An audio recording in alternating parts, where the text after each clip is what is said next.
আচ্ছা, কখনো কি এমন হয়েছে ভিড়ের মাঝেও নিজেকে খুব একা লেগেছে?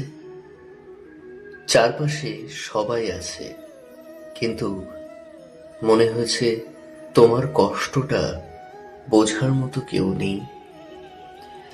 রাতে ঘুম আসে না, চুপচাপ চোখের জল বালিশ ভিজিয়ে দেয়।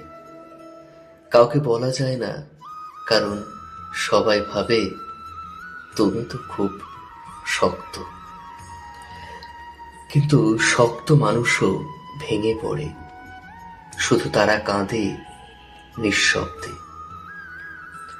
এই মুহূর্তে যদি তুমি হেরে যাওয়ার কথা ভাবো, তাহলে একটু থামো, শুনে নাও শ্রীকৃষ্ণের নীরব কণ্ঠ।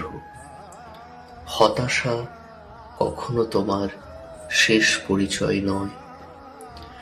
অর্জুনও কেঁপে উঠেছিল, হাত কাঁপছিল, মন ভেঙে যাচ্ছিল, সবকিছু ছেড়ে পালাতে চেয়েছিল। ঠিক তখনই কৃষ্ণ বলেছিলেন, এই অন্ধকারটা তোমার ভেতরের আলো জাগানোর জন্য। তুমি কি জানো, যে মানুষটা আজ সবচেয়ে চুপ, সেই সবচেয়ে বেশি লড়ছে? হয়তো তোমার প্রার্থনার ভাষা বদলে গেছে। আগে মুখে বললে, এখন শুধু চোখের জলে বলো। কৃষ্ণ সেই কান্নাও শোনেন, যেটা শব্দে প্রকাশ পায় না। আজ যদি নিজেকে মূল্যহীন মনে হয়, মনে রেখো, যাকে ভাঙা লাগে কৃষ্ণ তাকেই নতুন করে গড়েন।